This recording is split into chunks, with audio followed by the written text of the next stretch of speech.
So what skill are we covering today? Well, a terrific soccer defending drill to do by yourself. First, when it comes to defending, there's 3 things that you want to consider. First is patience, P. Second, angled, A.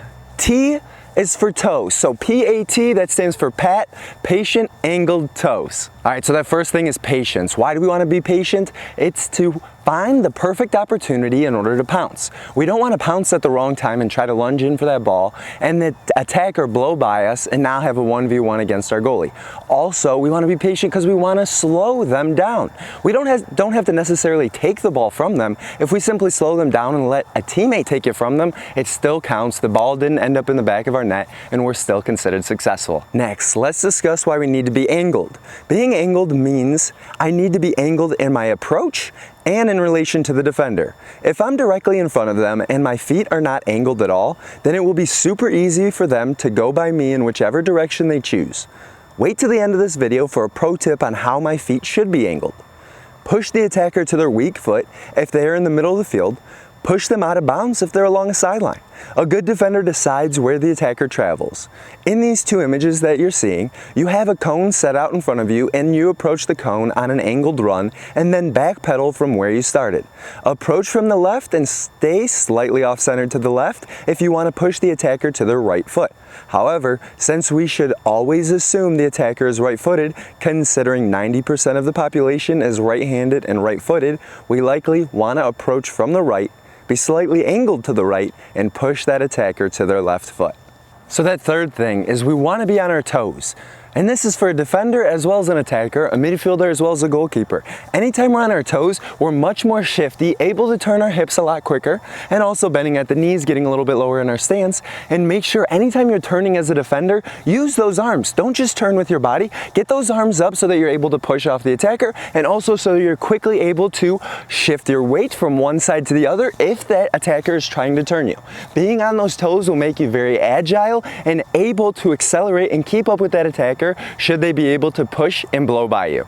So now if you could, comment below 0, 1, 2, or 3 to let me know how many of those that you actually use in your own defensive game. So that's P, patient, A, angled, and T, toes. Let me know how many you use. Also, something that we want to avoid is we want to avoid being patient when the attacking player turns their back to the net that they need to score in. So if the attacking player is attacking this net and they're facing that way, you've got to give them a few yards of space depending on how good their foot skills are, because if you don't, they're going to be able to accelerate and push by you and you're going to be quickly beaten.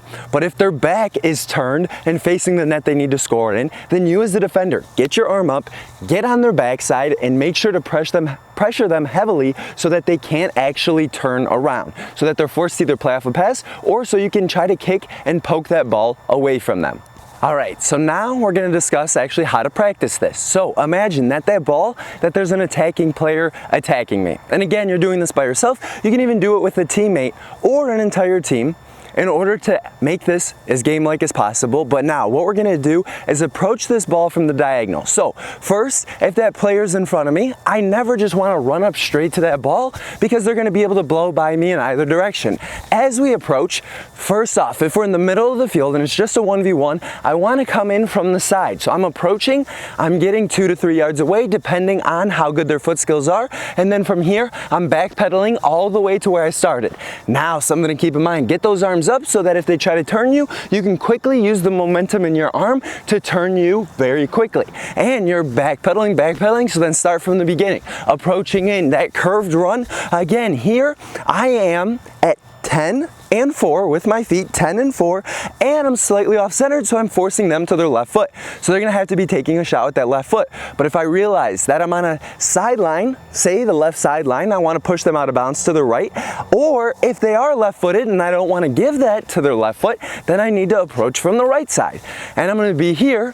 Notice my stance is slightly off-centered. I'm at 8 and 2, and once I get 2 to 3 yards away, again, backpedaling here, pretty low in my stance, that quarter squat, and keeping that arm up so that if I need to turn quickly, I can, or if I need to put my arm against them, I can. So continue to do that for a few repetitions on each side, getting used to having that curved run into that attacker, and then working on your skills to be able to be on your toes to backpedal efficiently. If you want to learn more about how to be the best defender in the league, then grab the 5th book in the Understand Soccer series, Soccer Defending, today on Amazon.com using the link in the description below. Pro tip, standing at 10 and 4 would push them to their left foot, and standing at 8 and 2 would push them to their right foot. Keep in mind that just standing directly in front of them and turning your hips will not force them in the direction that you want them to go. You must be slightly off-centered with your hips set at either 10 and 4 or 8 and 2 to push them in the direction that you want them to go. And Soccer Squad, I'm asking for feedback. Let me know how I can make these videos better, and if you have any great video ideas on topics I should cover in the future.